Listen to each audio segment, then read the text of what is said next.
الحمدللہ رب العالمین والصلاة والسلام علی سید الانبیاء والمرسلین اما بعد فاعوذ باللہ من الشیطان الرجیم بسم اللہ الرحمن الرحیم صلی اللہ علی النبی امی وآلہ صلی اللہ علیہ وسلم صلاۃ و سلام علیک یا سیدی یا رسول اللہ۔ ناظرین، میں ہوں علامہ سیف اللہ تارکی اور آپ دیکھ رہے ہیں چینل ماہر روحانیات۔ اس چینل پر ہمیشہ جو وظائف دیے جاتے ہیں وہ مستند وظائف دیے جاتے ہیں، تو جب بھی کسی چینل کو سبسکرائب کریں تو ضرور ان چینل میں اس کی ویڈیوز دیکھیں کہ وہ وظائف کس طرح کے دیتا ہے۔ اگر وہ مستند وظائف دیتا ہے تو اس کو ضرور سبسکرائب کریں۔ بصورت دیگر جو ہے، اگر آپ نے ان کو سبسکرائب کیا بھی ہوا ہے تو سبسکرائب کر دیں اس کو، کیونکہ اس یوٹیوب میں بہت سارے ایسے وظائف ہوتے ہیں اور بہت سارے ایسے منتر بھی دیے جاتے ہیں جو نقصان کا سبب ہوتا ہے، نقصان ہوتا ہے اس وظائف کو پڑھنے سے۔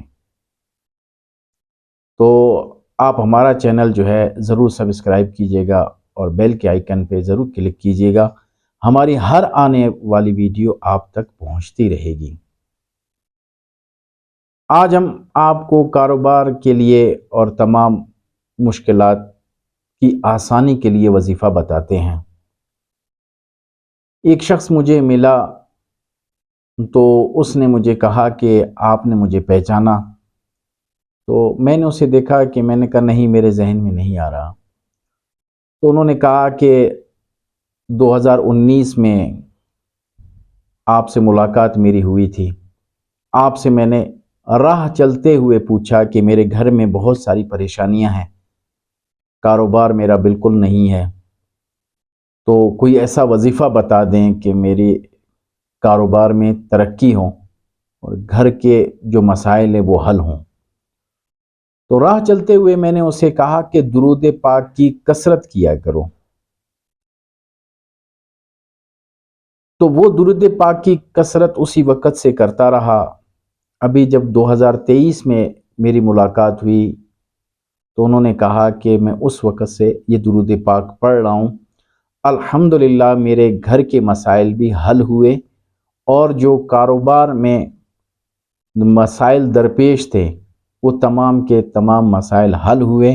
اب الحمدللہ میرے کاروبار میں بہت زیادہ وسعت اور ترقی ہو چکی ہے۔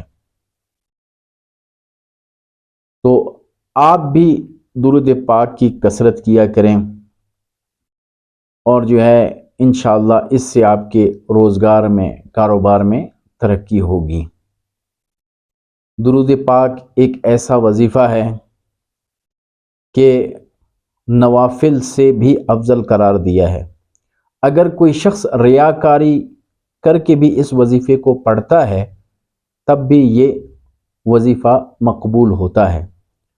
رب عز و جل سے دعا ہے کہ ہمیں کثرت کے ساتھ درود پاک پڑھنے کی توفیق عطا فرمائے۔ وما علینا الا البلاغ۔